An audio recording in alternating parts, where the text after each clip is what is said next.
G'day folks, Jordan here. Today with a bit of a curious video. Now, you know on Microsoft's website they house the minimum system requirements for Windows 10, which are virtually unchanged from that of Windows 8, and for that matter 8.1, and kind of sort of maybe the same as Windows 7, although not exactly the same. I mean, there are some minute differences between Windows 7 and Windows 8, and obviously Windows 10 these days. So let's take a look at some of these things, and well, let's just kind of obviously see what sounds reasonable and what doesn't sound reasonable. Obviously, internet connection, well, that's kind of sort of required these days to actually make use of the operating system. Display 800 by 600. Now, I'm actually kind of curious about that one. See, a lot of the times, Windows tends to restrict you to having 1024 by 768 as your minimum resolution a lot of the time.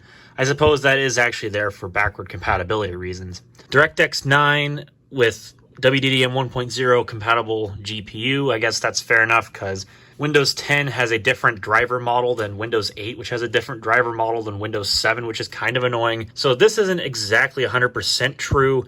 I mean, I guess if your card only supports DirectX 9, like maybe a, what would be DirectX 9 only? Maybe like a GeForce 7000 series card, maybe something like that.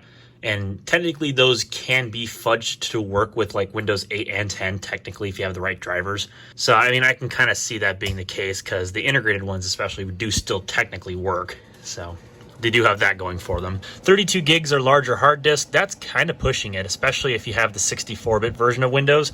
You'd be lucky to install Windows, install maybe like Microsoft Office, and still have the ability to install updates. Now, I know Microsoft's kind of gotten better with this. They allow you to use a USB stick in the machine when you're installing the updates, and that generally works fine, but I still think that's kind of a pain in the butt. I mean, I don't know about you, but I don't think anytime I want to install a major Windows update from one of the many twice-a-year updates, I have to plug in a flash drive into my computer. That just seems a little unnecessary.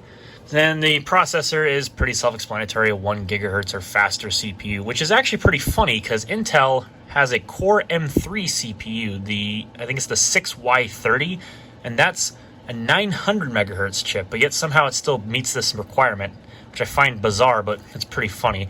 I guess technically it's not rated by the same standard because of the fact that it turbo boosts, but still the base clock speed is 900 megahertz, so it's kind of fascinating. This is the one that really is getting me interested. It's the one about the RAM. On 32-bit Windows, you need 1 gigabyte of RAM, or 2 gigabytes for 64-bit. We might come back to the 64-bit one later, but this 32-bit one, we're going to take a look at that today. Can you really run Windows 10 32-bit on a single gigabyte of RAM? Well, I guess without further ado, let's find out together. Here you have an Acer Veriton M264-EC1200C computer, which I have shown in a previous video where I've got like 7 different computers, including this one. And this machine is on its original hardware, minus the graphics card, so that way I don't have the shared video memory bottleneck. This has a Celeron dual-core, I believe it's an E1400 at 2 gigahertz. It's got the factory-equipped 1 gigabyte of RAM, and it's got its original 160 gig hard drive. And the integrated graphics, if I were to use them, are a GeForce 7100, but I've chosen to install a different GPU, a Radeon HD 6750, so that way I don't have to deal with the shared video memory. And besides, it's not like the GPU is going to get a full utilization by, the system anyway, because the CPU is such a big bottleneck. But it's just there to act as the display adapter, more rather. So that's just kind of there to help assist with everything. So with that having been said, let's go ahead and start getting this thing installed. And I'm going to not use the wide angle lens because it seems like some people in my Discord don't exactly like that. So more power to them, I guess. Anyway, I'm going to quit my blabbing. Let's get this thing started. Though we can't start a Jordan Wooler YouTube video without good old coffee, eh?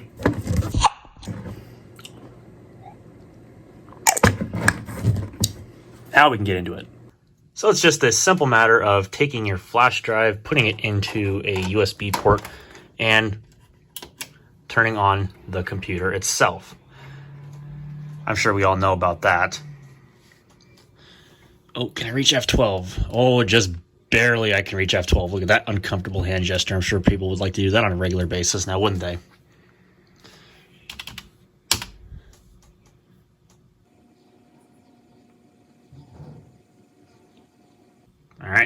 will come back when it boots up.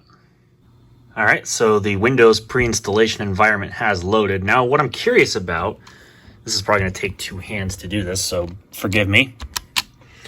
What I want to check is the idle memory usage here at the setup. So I'm going to load task mgr, which loads the classic task manager, and oh no, that is not boding well for the rest of the operating system. We are already using basically half the RAM. 47% of the memory. That's insane. Let's leave Task Manager open while we go ahead and initialize the setup process. I didn't ask you to minimize that. I didn't say you could. Let's see how much it climbs here. Looks like it's just hit half the memory usage at the minute. Now you might be asking me, Jordan, why are you installing Windows 10 on 1 GB of RAM? That just seems kind of silly.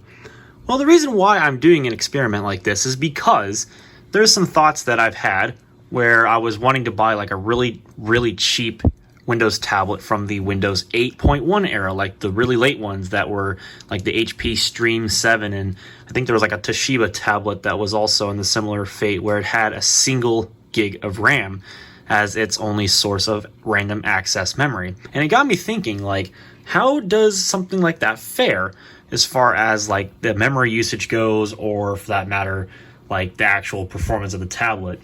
Because on 8.1, their 1 GB of memory requirement was actually pretty well achievable. And this was specifically noted back when the Build conference of 2011 occurred at Microsoft, well, for Microsoft actually, when they were releasing Windows 8.0 developer preview, which would have been Build 8102, I think, and how they were boasting that the memory usage of Windows 8 was significantly lower than that of Windows 7. Now, I could be wrong. I believe that was the keynote that they discussed that, but of course, somebody's probably bound to correct me in the comments section, and I'm sure that's going to happen.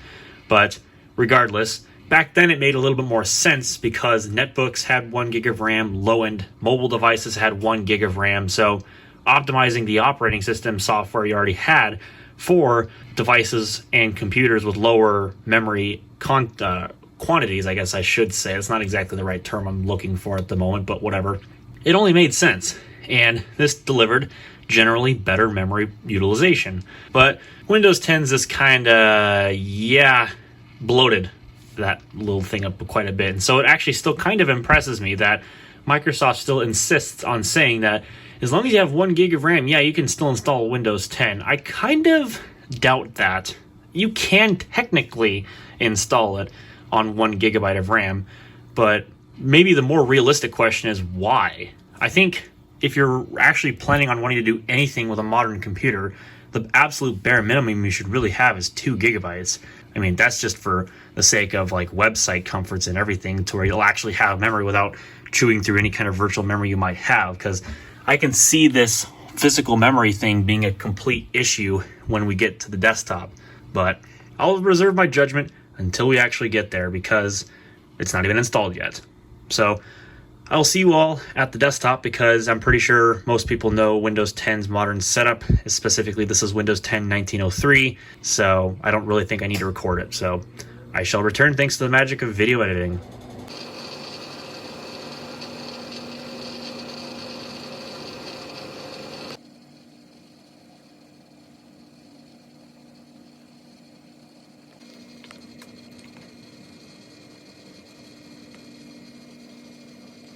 Oh my, we are at the desktop, and this thing is chugging the hard drive like it is nobody's business. And yeah, it already has the graphics driver installed and whatnot. Alright, so here we are at the desktop of Windows 10, and that sound effect just lagged. That is pretty freaking funny. So yeah, my Microsoft account is synced over, and pretty much we are good to go, because most of the drivers that we would ever need should be installed. Like I mentioned, the graphics driver is already installed for the aforementioned HD 6750, which is just basically being used as a display adapter. I don't think we're ever really going to play any games on this, but of course, some things might change in the future. I'm just lingering my mouse cursor over the start button. Nothing's happened yet. Yeah, that hard drive light is on full time right now.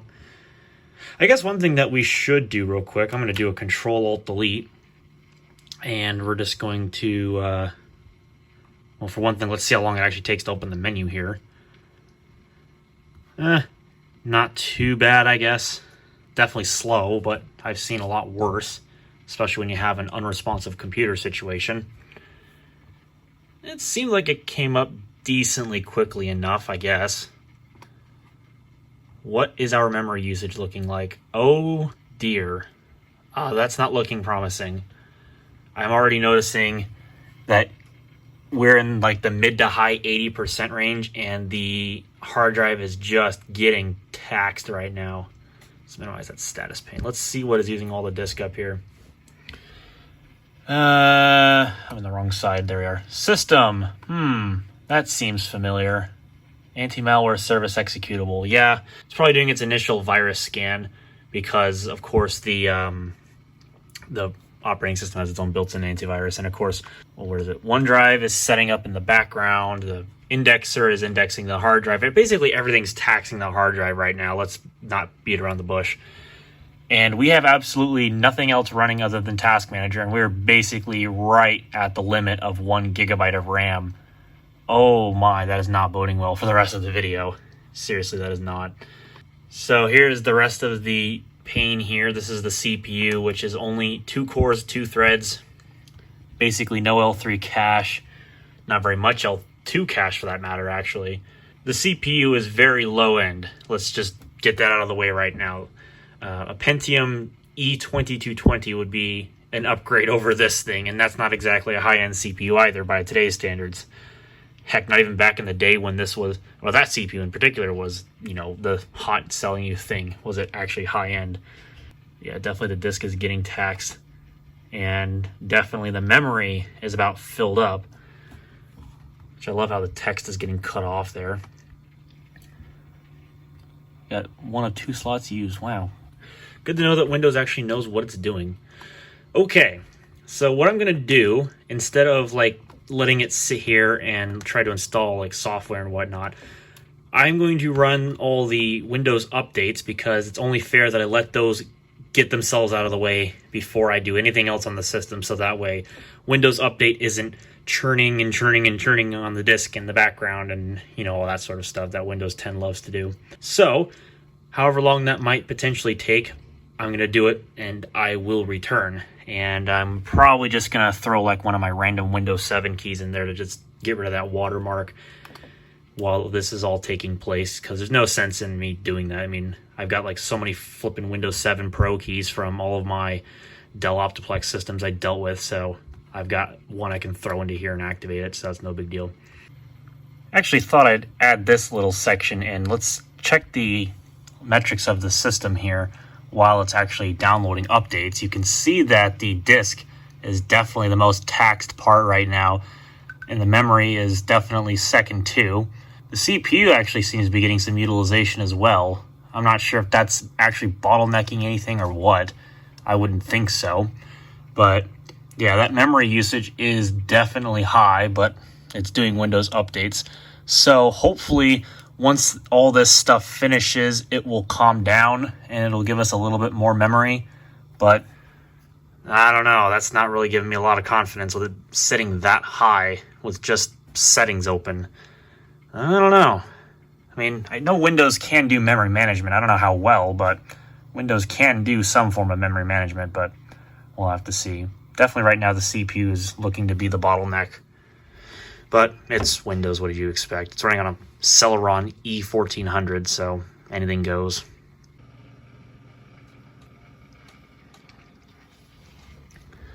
Yep, disk is being completely slammed at 100%. RAM is basically full. And OneDrive is currently sitting in the taskbar. Oops, zoomed out too far. Waiting for someone to probably close it, because that's all that OneDrive on the desktop, at least normally, is good for.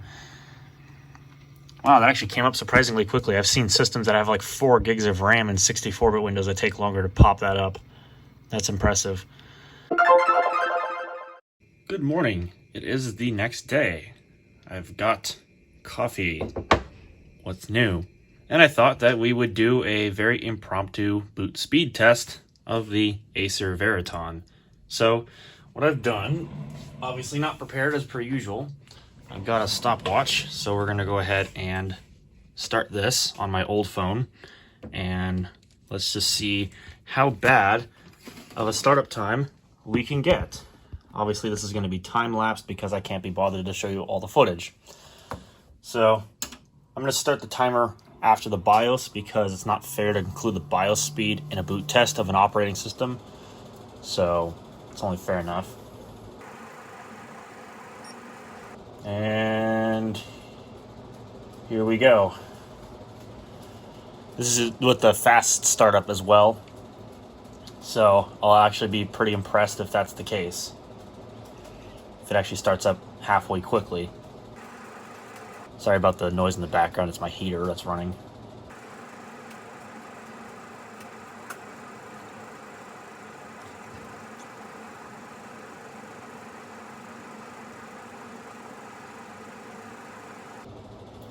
Well, I guess it could have been worse.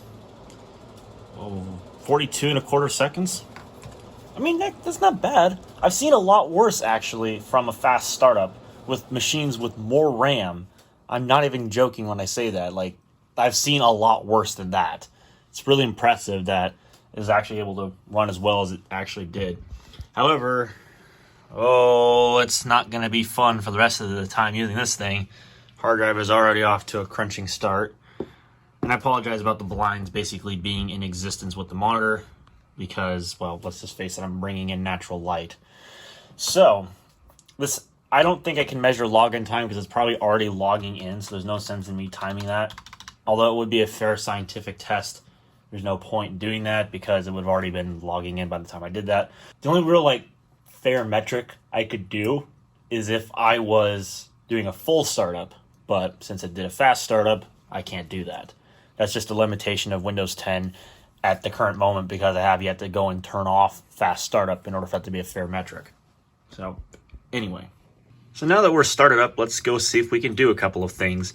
Now, I want to install maybe a couple of different programs to test the multitasking performance of this machine, in addition to using Microsoft Edge, for example, which is going to be the web browser of choice since I'm not going to bother installing any others because we're so RAM limited that there's no point.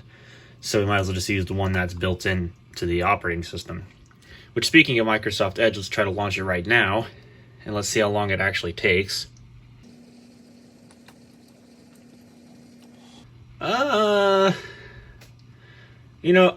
Again, I have seen worse. It could be better, but I have seen worse. So that's not the worst thing I've ever seen. But anyway, it's pretty bad. We'll just put it that way. Launch time is definitely slow. See if I can maximize it here. Oh, that didn't take too long. Now, imagine this performance if I had no graphics card and I was using the integrated GeForce 7050. Oh, that would not be fun. Yeah, it's even worse than the 7100. It's a 7050. Later did I realize that. Okay, here we are at the home screen of Microsoft Edge. So now I suppose we'll see if we can find some websites to load.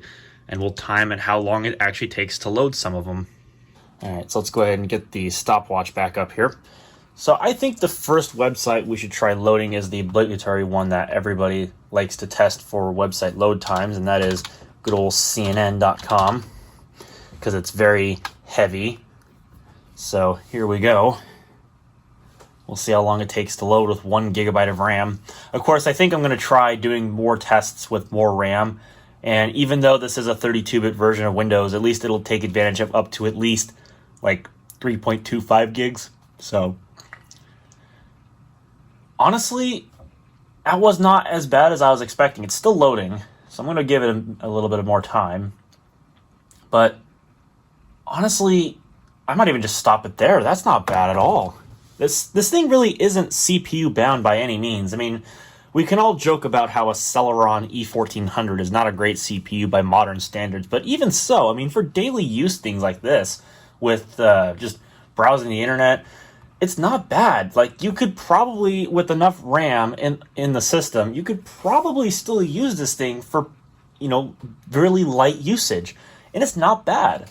And of course, the system does have some upgrade potential. Oh god, it's stopped responding. You can tell the loading cursor up there. But, I mean, you do have some upgrade potential. As I mentioned, you can upgrade this to like a Pentium dual core, or you can even throw in a Core 2 Duo of some kind, I suppose. Oh goodness, I'm still yawning. It's because of how slow this computer is. Maybe that's why I'm yawning. But, there is some upgrade potential. The chipset does support a lot of good CPUs. This just, unfortunately, doesn't have one. But right now, it looks like we have hit the we've hit the point of no return. We have basically locked up the web browser, and it is chugging the hard drive right now badly. Like, really badly. Even to the point where the busy cursor up there is lagging. That's not a good sign. I mean, what did I expect? But, this is what you would expect if you're trying to use Microsoft Edge. I don't want you to access the address bar. Get out of here. So let's see if we can maybe scroll down here. Let's just see what we can do. Oh god, it's trying to load a live video. That's why it was stuttering. Okay. So really, it wasn't fully done loading the website, but it just looked like it was done, but it was loading all of the JavaScript in the background, which does not surprise me for CNN's website. I wonder what's live. Probably shouldn't show it on the camera, but whatever. Not like it's going to let me close the web browser in a timely fashion anyway, so yeah. Oh, maybe it will. I don't know. Let's try it. I figure for most websites we try to test, we're going to close out the web browser entirely and reopen it from a clean state, so that way there's no lingering crap in the background from the previous website stuck in the RAM in case you want to reload it or go back. Don't want that website history causing any issues. I did click the close button. It is trying to close. Oh, there it went. Haha. Yeah, we're making headway. All right, I just clicked the Microsoft Edge icon again to reopen it from a new session, and already it is just hating life and doesn't want to apparently even think about loading up again. So it's coffee time. Let's take a sip here, and oh, would you look at that? It actually did it. Yeah. Needless to say, it is already pretty much running out of RAM. There's just no doubt about it. It is running out of RAM. It does not take long. So let's try our next website, which is going to be, of course, YouTube. I don't want you loading whatever that is in the background. I must have accidentally clicked something. I don't know. This touchpad is so super sensitive. It likes to tap to click a lot. Okay. So we're going to try good old YouTube.com because it is a pretty bloated website. We'll just put it that way. So here goes nothing. Or everything if you consider system stability.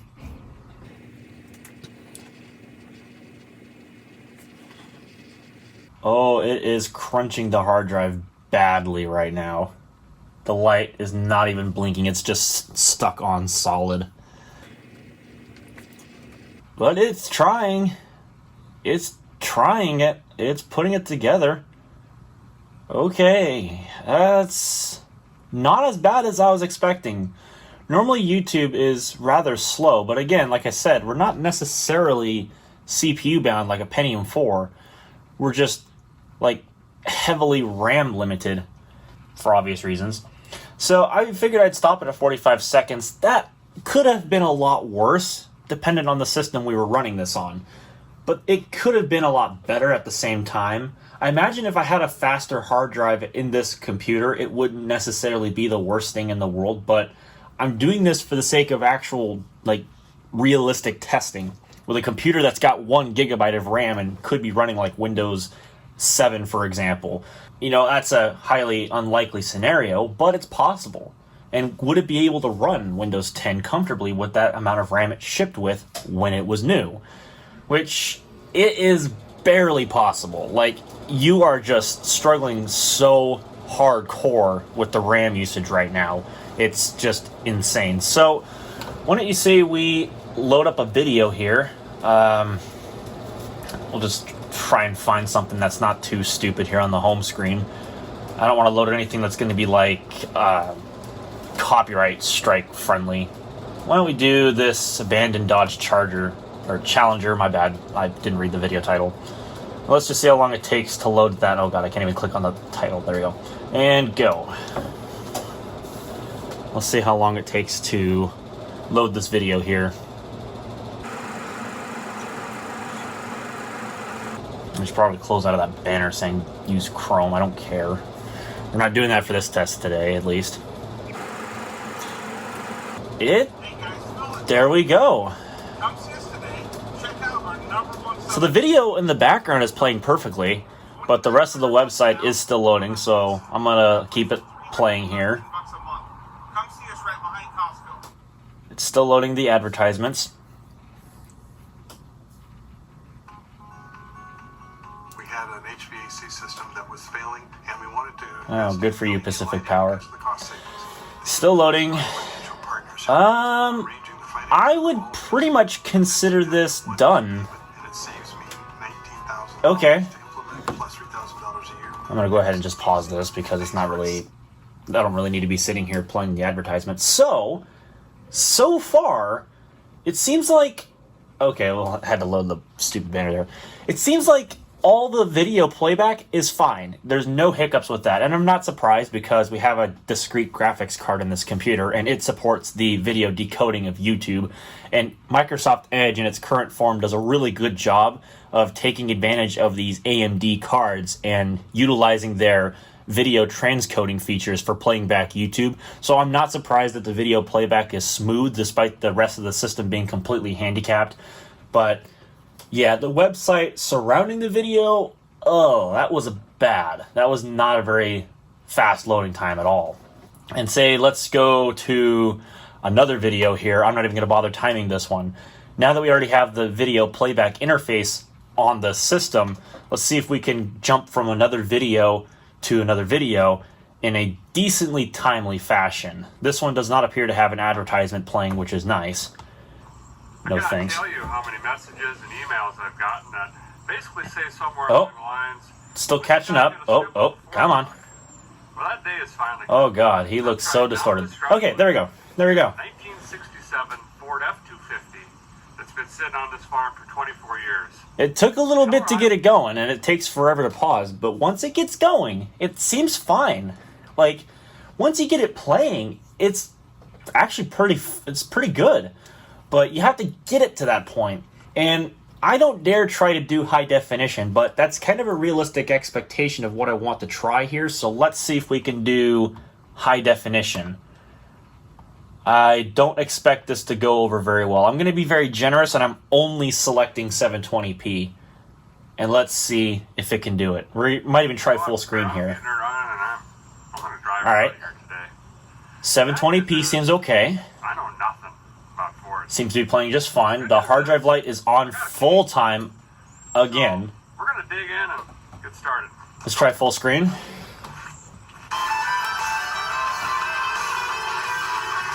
Shout out to ViceScript Garage. I hope you don't mind me using your video. Oh, it is just... So it's a good video, but the interface took quite a while to load in. And I mean a very, very long time. Now, how long does it take to get out of full screen? There we go. I mean, I guess that could have been a lot worse. Again, it's not bad, but it could be a lot better. We'll just leave it at that. So there's YouTube. It seems to work okay. You have to be really patient, but it will serve you really well as long as you let everything load. It seems like it's okay. It's tolerable. Not great, but tolerable. Okay, so now what I want to try is loading up the Discord client on 1 gig of RAM. I believe it still, at this point in time at least, supports 32-bit Windows. So we're going to see if that's true. So we're going to go to discordapp.com. Not even going to bother timing this. I'll time that, though. I'll drop my phone there. Anyway, as you can see, the website loaded fairly quickly, about what you would expect. And let's go ahead and download it. I know some people, they prefer the web client, and some people prefer the standalone client that runs on the desktop. I prefer the desktop client because I hate to have a web browser tab running in the background, and then I forget to check on it because the sound, for whatever reason, doesn't play. Something like that, you know. Well, the actual downloading of the installer was fairly quick. You know, it wasn't handicapped in that regard, but the Edge security scans, I can see those as being a bit of an issue because, again, you're already RAM bound a lot. I mean, I know I'm kind of sounding like a broken record here, but, you know, it's kind of true. Like, we're already struggling bad when it comes to that. I better hope you have a good condition hard drive for this. Or at least, at the very bare minimum, please put a solid state drive in the machine like this. But realistically, RAM is so cheap, you might as well just put in more RAM, honestly. Oh, brother. This is chugging. Oh, you can see the interface drawing around itself there. Okay. So let's go run Discord setup. And we'll see how long it might potentially take. I'm going to do a very rough stopwatch because, well, I'll have to add on like a second or so. Maybe 2 seconds if I have to. This is probably going to take quite a while. So be prepared for a very long time lapse.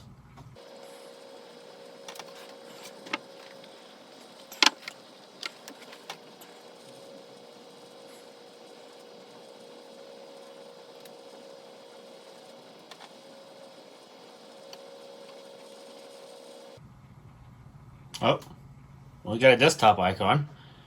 It's pretty much done installing at this point, I would say.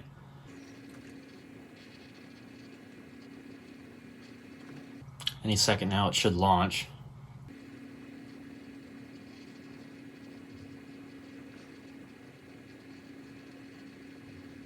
It's trying to load there.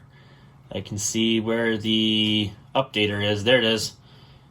Hey, it's checking for updates after 2 minutes. I'm probably going to have quite a lot of updates to run. This is on a pretty fast connection, so at this point, everything's just basically going to be down to the speed of the hard drive and the amount of RAM that's actually free. Oh my goodness, it's lagging so bad right now. That is painful to watch.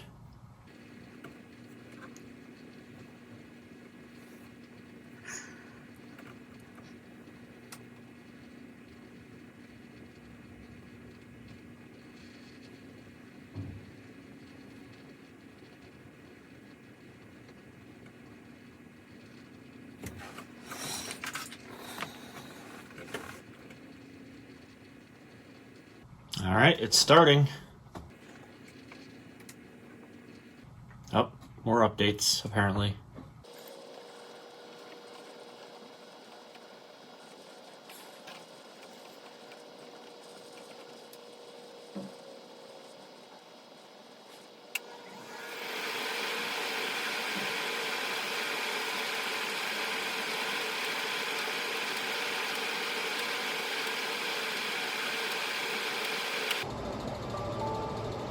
Oh, typical Discord, we got a probable JavaScript error coming up. I bet you that's exactly what that is. Let's find out together what it's supposed to say whenever the error message decides it wants to load. I'll stop it for a moment, just because I want to see what the error message is supposed to say. I think it's like a typical JavaScript error. Yeah, typical Discord JavaScript error. Alright, let's hop back into it here.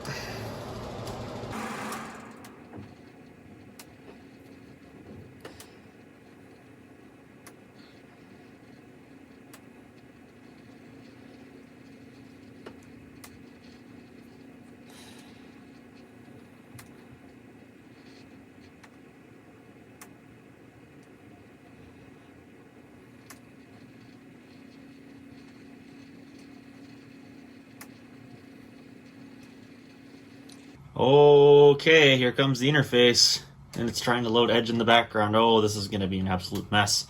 Okay, so basically call that 6 minutes and 30 seconds in generalized total to run the Discord installer and get to the login screen. Normally on a modern computer, this takes under a minute. So that is very bad.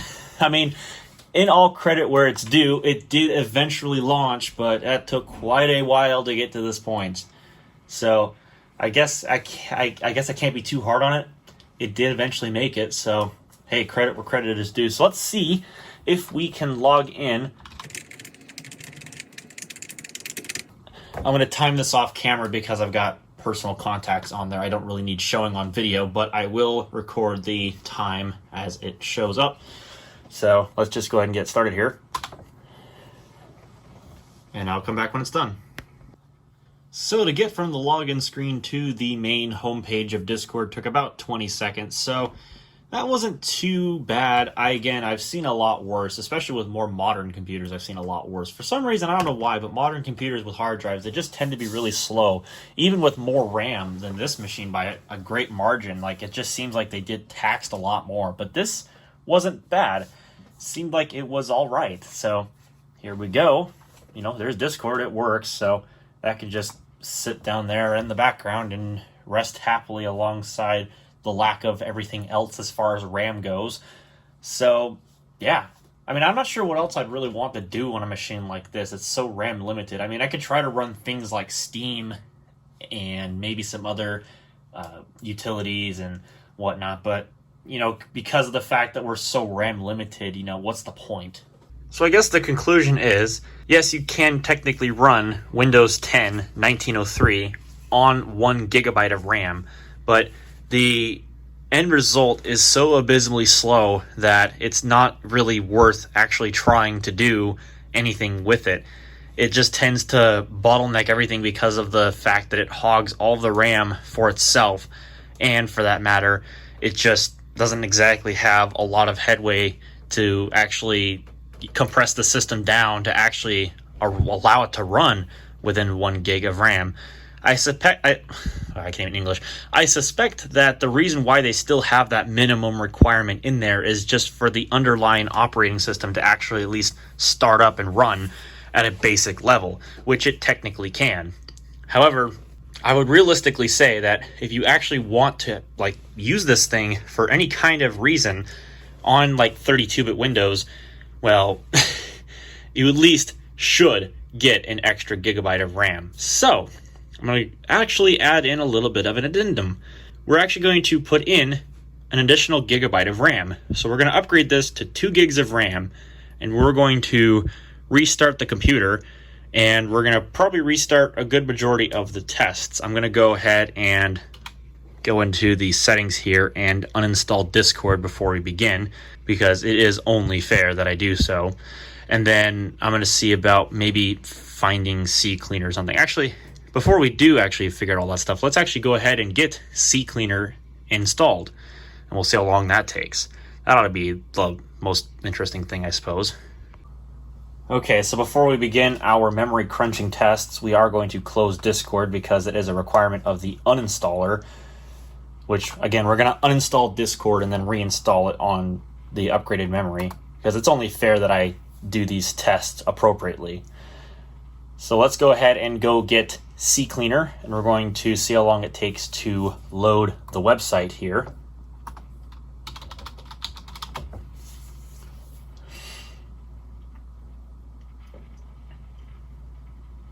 Okay, that's not too bad. So let's go ahead and download CCleaner here.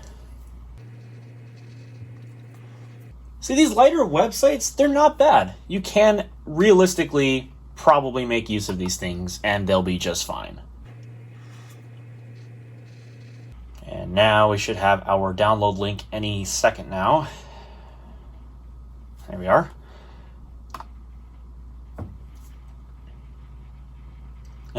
The file was already downloaded by the time the pop-up came up about the security scan. It was already basically done. That's impressive. So now it's just running its infamous security scan. I gotta love Microsoft Edge and taking forever to run its infamous security scans. I mean, I appreciate the effort, but is that really strictly necessary? I mean, it's not like the operating system doesn't have its own antivirus utilities built into it, so why would you need to run a scan on top of a scan of a file? That doesn't make any sense. I don't understand why Microsoft is so overambitious on scanning everything as soon as you download it. That just seems ridiculous. But anyway, let's go ahead and run CCleaner setup. This is 5.62 that we're going to be trying out, the latest version as of the making of this video, which is probably going to be comically old by the time everybody watches this. Oh, here's a good example of, oh, the sound lagged. It is taking forever. There it is. Good old UAC prompt. All right. Unpacking data. Taking quite a while. Oh no, it's got the hard drive light stuck on solid again. I don't want to install Google Chrome. I don't need that adware on my computer. And I mean that in a serious way.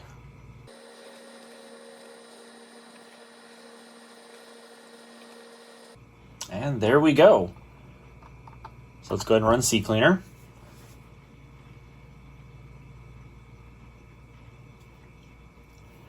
Would you like to try our shiny new feature?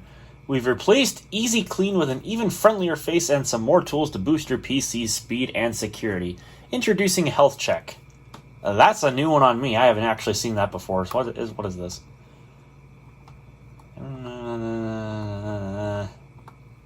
Well, you know what? What the heck, right? Let's just see what it'll find. We'll give it the benefit of the doubt, right? Give it the old benefit of the doubt. Let's try checking our PC's health here.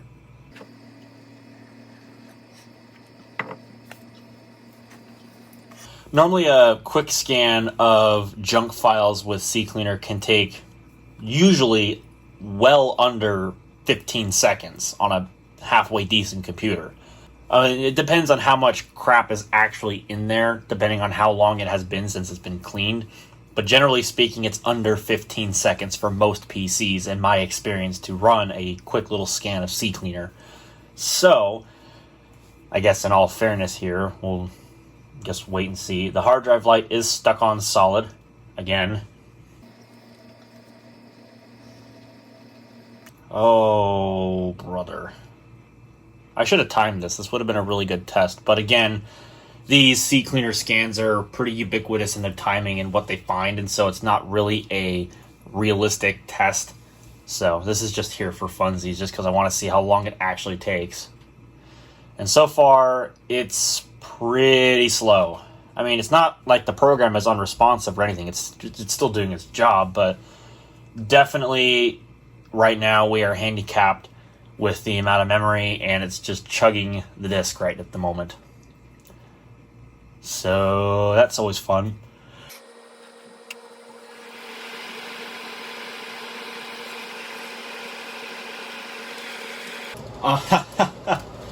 Why does it say I'm offline? I'm perfectly connected to the internet. I don't understand why it says that, but I guess it's because we're not on the pro version of CCleaner. Oh no. Whatever. Make it better. Is that a promo? No, it's not. Okay, good. Patching up your PC. Hey, you got all the smiley faces.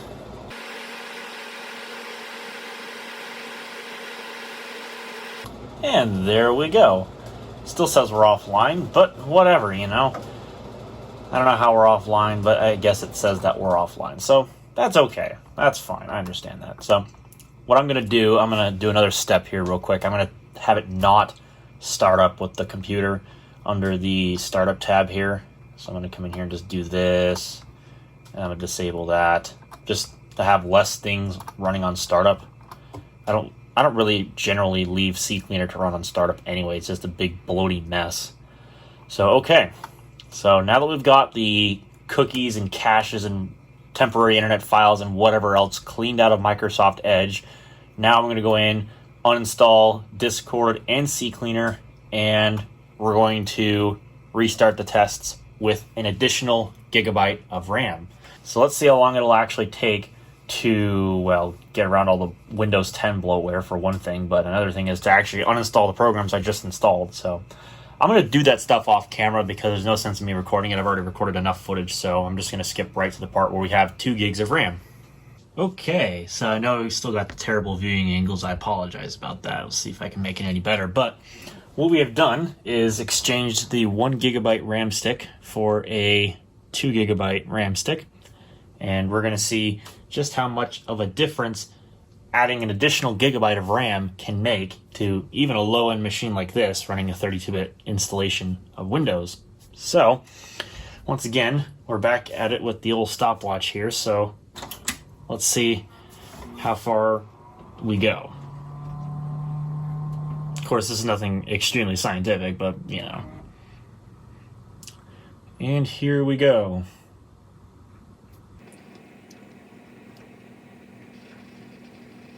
Because I assume that even 1 more gigabyte of RAM is going to make an absolutely massive difference.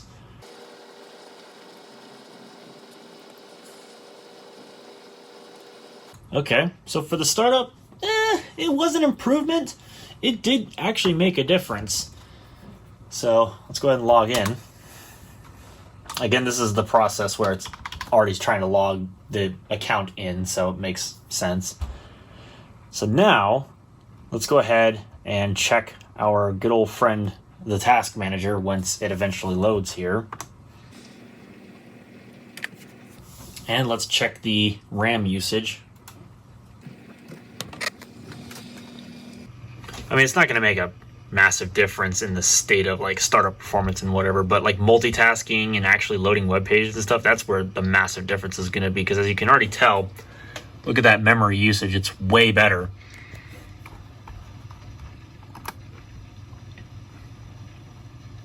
So as you can see, now that we have a full extra gigabyte of RAM, you can see the operating system actually has room to stretch its legs, and yeah, it's idling at 1 gigabyte of memory, as you can tell, which that's definitely not going to comply with the 1 gigabyte of memory minimum requirement that Microsoft still has posted for Windows 10, which I don't know why they still say that it'll run on 1 gig of RAM. I guess it's just because they need to cover their butts. But look at this. It's getting more situated, and we're already back to where we were before, pretty much, with the memory usage situation. It's just climbing and climbing and climbing. So that's definitely also not boding well. But again, this is probably where the operating system is attempting to cache a lot of the files that it most frequently needs to use, at least. And it's throwing it into the memory, so that way the operating system will generally be more responsive. All right, back to the terrible camera angle. I apologize, but let's go ahead and we'll launch Microsoft Edge here. That came up significantly more quickly than it did with 1 gig of RAM. Like, already, just general usage is quite a bit better. Like, Edge launched so much more quickly. So that already, just right there, makes a massive difference. So, okay, let's go ahead and repeat one of our tests without minimizing Edge first things first. Let's go to good old CNN.com here. And let's see if it loads more quickly than it did before. I don't expect a massive difference with CNN because it's still going to have to load all the JavaScript. But at least it can fit more of the RAM, or more of the website into the RAM, I meant to say. Bleh. Can't English today. I can never English in my videos. That's like a common trend of mine. Now, if I remember correctly, this will try to load that live feed that sits up above the website. So I'm not sure if it's going to actually try that. But either way, that loaded way more quickly. Oh, it's an advertisement. That's what I was trying to load earlier. See, before I just gave up because it was sitting here just chugging the RAM. But now it's actually loaded the website halfway decently. Just with 1 more gig of RAM. That's just a huge, huge difference. So, let's go ahead and try the last one we did, which was YouTube. And just try loading that. We'll just go straight from CNN this time, because I have a little more confidence into it. As always, I apologize that my heater came on. It's kind of loud.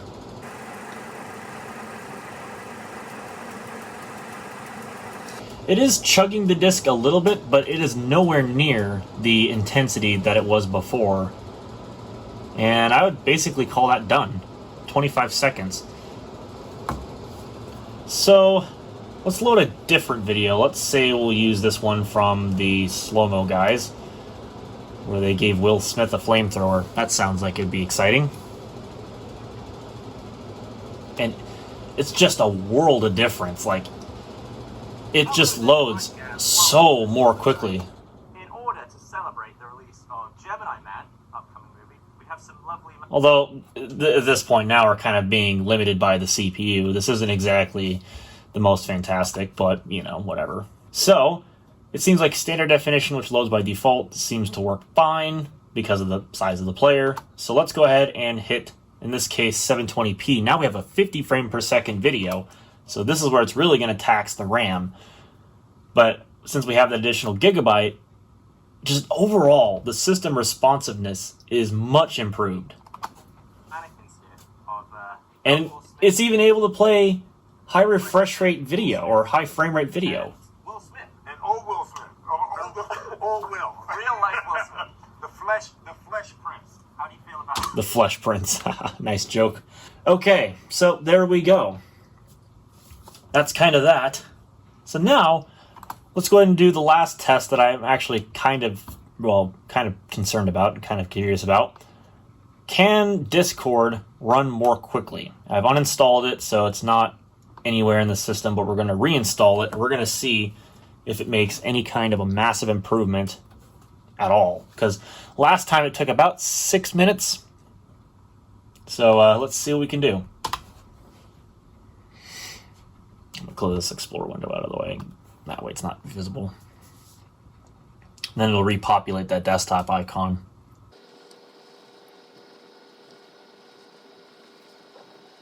Already, it took a minute off of the actual installation time for the Discord icon to pop up there on the desktop.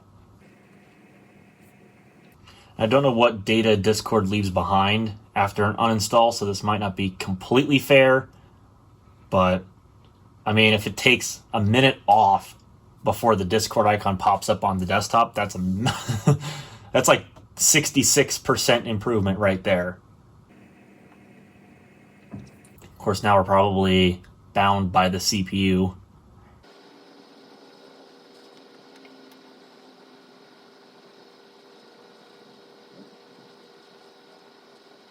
I would say it kept some of the data behind, but wow. I mean, that was a 66% improvement on the installation times. That is ridiculously insane. Just by adding 1 more gigabyte of RAM. Like, that's insane. So I think the results are very conclusive at this point, now that I've just kind of showed everything. Some areas are more impressive than others as far as adding more RAM to the system actually goes. And I'm still limited by the fact that I'm running a 32-bit version of Windows here. Let's not beat around the bush. But in all fairness, you know, even again, if you're running 64-bit Windows and you're running it on like 2 gigabytes of RAM and you upgrade to 4 gigabytes of RAM, for example, it's still going to be a huge improvement. As just overall system responsiveness, it's just going to improve. Now, on 64-bit, you're going to be more bound to your hardware of your computer, rather be your CPU or your hard drive. But from the RAM department, if everything else checks out, adding more RAM can actually make a difference. And it's pretty simple to see right here why that's the case. So, while yes, I do give credit where credit is due, Microsoft still does allow you to run Windows 10 within 1 gigabyte of RAM. Would you want to do that, though? It's not really worth it. Unless you have a high-quality solid-state solution and you actually don't care about, you know, running multiple programs at once, or you just have a very limited low-end device that only has 1 gig of RAM, then I guess it could suffice. But it would be very painful to do a whole lot because of the fact that Windows in its stock state is very, very bloated.